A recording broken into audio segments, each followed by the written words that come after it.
And joining us now is a former IDF paratrooper and reservist who is known as Shahar. We're just going to use his first name for security reasons, and there he is. Shahar, welcome to NewsMax and NewsMax 2. Hi, thank you for having me. So you were there reacting to the October 7th terror attacks. What did you see that we need to know about? I think some of you saw it on social media. We have seen a terror organization that wanted to kill as many people as they could in the least amount of time, and not just kill, but massacre in the most horrible way, mutilate bodies, rape women, behead babies, burn them alive in the thousands, over 1,200 people in a few hours. And we've seen it in real time, things that we can't really unsee, smells we can't unsmell. You know, it was a long time ago. It feels like a lifetime ago. It was 3.5 months ago. And ever since so much has happened, we've been to Gaza. We're fighting the fight of our lives to get our people back and ensure this never happens again. The fight of our lives. You've described it as a horror movie, what you saw. You were helping as a first responder as part of the Israeli Defense Forces in order to save lives? Yes, we were deployed on October 7th to the towns outside the Gaza border. We fought and we brought the safety back to Israel. And then when we learned the atrocities and the numbers, we got ready to get into Gaza to bring the safety back. And we've been there ever since. I'm going back in a few days. I've been here to talk to people who needed to hear in America, media, and people who are not sure who to support, that what they see on the media and social media is 100% false. Because what I see in Gaza and the way that we engage in this war, I could not have been more proud to be a part of the IDF. We do more than any other military in the history to protect the civilian population on the other side. And my friends died because of it. But I'm proud of the IDF Code of Conduct and the IDF values that will ensure that we win and keep our morality, which is just as important. Now, you lost a family member? Yes, on October 7th, a family member of mine was at the Nova Festival. He went to a peace festival to dance and love, and he was murdered while trying to help a woman that got shot. Alongside with him, over 360 beautiful men and women who just went to dance. I'm so sorry for your loss. Obviously, you're the grandchild of Holocaust survivors as well. So when you say this is the fight of our lives, that has deeper meaning. And what do you think that everybody watching this needs to know about this moment in history? Yeah, I'm a grandson of Holocaust survivors. My dad fought in the Yom Kippur War. We know that this is our generation's fight. Last time we didn't have the IDF to protect us. Last time we didn't have Israel. 6 million of our people died. But I think what people need to know is that if there's one thing we learned from October 7th is that we need to believe our enemies when they tell us what they plan to do. And I fear that Western civilization is blinded to reality, because Western civilization needs to know that their goal is not just Israel and Jews. It's not Judaism versus jihadism. It's Western civilization versus those who seek to destroy it. And Israel and Hamas are just a small part of it.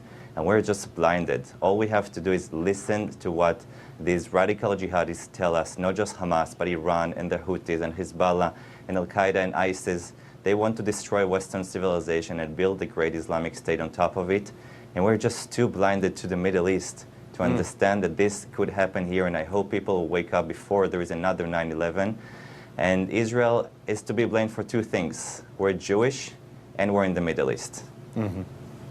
So when you say we should believe our enemies and these militants and what they say, what's your message then to some of the Democratic politicians here in America, where you are now? I know you're headed back to Israel shortly to fight again. Some of these politicians want a ceasefire. They keep pressuring Prime Minister Netanyahu in Israel and saying, pull back. And you have people around the world trying to bring you before the International Criminal Court and say that Israel is guilty of war crimes. What's your message to the people who push that line? People who say that Israel is to be blamed for war crimes, they're just lying or they're just ignorant. Because if you actually know warfare, if you listen even to the UN, that the average number of casualties between combatants and civilians in urban warfare, the average is 1 to 9, including the US war with the Taliban. In Gaza, even if we do believe Hamas-ruled Ministry of Health, which we don't, but let's be conservative and listen to them and believe them, it's 1 to 1.5. It's over 6 times better. And what I want to tell them is that, you know, Would you be okay that post 9/11, Al-Qaeda would be across the Hudson here in America telling you they're not going to stop until they kill you all? Would you be okay going to sleep not knowing when someone who is literally a mile away from you will break into your door and kill or kidnap your whole family? It would not be okay. Well, neither are we. And if you tell us to cease fire without getting our people back and without ensuring that this will never happen again, you're just a hypocrite. Because if this had happened in America, you would have expected your government to do whatever they need to ensure your safety. This is what we expect of ours. So you mentioned Iran a moment ago as well, and the Houthi rebels and Hamas, which was responsible for October 7th. These are all Iran proxies, Iran-backed militias. And the American President Joe Biden said today that he's decided about his response to Iran after 3 of our soldiers in America were killed while sleeping in Jordan. He said he knows what his response is. He's not going to say it yet, but that he doesn't want war with Iran, which seems curious to immediately say that when it appears that Iran wants war with the U.S. Iran maybe wants war with Israel. What's your message to Joe Biden tonight in terms of reacting to Iran? You know, I'm giving a message to Joe Biden is not of my level, but I can say that we know that Iran is the head of the snake. You know that this is the single source of terrorism and evil in the world. And we need to stop playing with its proxies.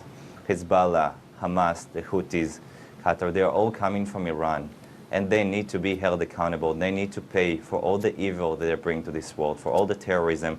And if you in America think that it's not coming here, it is already here. They have infiltrated everything that is good in this country. Our education system, some of it was purchased by Qatar and Iran. Your political system, your social media, our kids are being brainwashed there. People need to wake up before it's too late. Absolutely, before it's too late. Before the October 7th terror attack, though, when you say we need to be tough with Iran, Joe Biden and the American administration, relieved them of some of the sanctions that had been put in place during the Trump administration. That freed up about $6 billion for Iran, which critics say is now freed up to give to those proxies you talked about, Hamas, Hezbollah, the Houthi rebels, to spread terror around the world. Do you think it's time that we put those sanctions back in place? I think that Iran needs to be sanctioned. I think that their nuclear cannot be alive. There's no other nuclear country that says they want to destroy another one. Their oil fields and source of income need to be attacked because they use it to create horror in this world. And it's time for us to really understand that Israel is just the easier one because we're in the Middle East, we're the first ones, and we're Jewish. It's very easy to condemn us. But they just want to destroy Western civilization. It's coming from Iran, and I hope that people will wake up. I believe that politically correctness is important. But the DEI culture, the woke culture, when you take them to extreme, it becomes dangerous. The Jews are strong, but we're also a minority. And we're not a minority that tries to destroy the world, but there are minorities that this is their goal. It's a radical jihadi, radical Islamic ideology that wants to kill all of us. And if they had been outside of Gaza on October 7th, they as well would have been beheaded and killed and kidnapped, because they're not just coming after the Jews, they're coming after the infidels, the Christians as well, the Hindus, the Catholic, not just the Jews. But it's brilliant of the other side, these jihadis, to start with the Jews because they get the support of so many people who just don't understand that this is their fight as well. So to wrap the conversation, you mentioned DEI and diversity, equity, and inclusion, and we've seen this play out on college campuses in America and around the world. You're here in New York before heading back to Israel. I understand you've been talking to a lot of people, telling your story so they'll know the truth of what's happening in Israel, which is why we appreciate your time tonight. What do you think about what you've seen as a young person? I believe you're about 30. Some of your fellow young people here in America, around the world, who have been promoting anti-Semitism, who have been under the cloak of DEI, basically calling for genocide against Jews. The 19, 20, 21-year-olds Israelis are fighting the most horror terrorists in history. Well, so many of their colleagues in America, of their peers, condemn them for something they don't understand. When they go to the pro-Hamas rallies, they don't understand they support terrorism. And they don't understand if they actually cared for the Palestinian people, they would have moved to support Israel, because we are the only one who can eliminate Hamas. From a very courageous young man, Shahar, we appreciate your time tonight. We appreciate your service. and we wish you well as you travel back to Israel.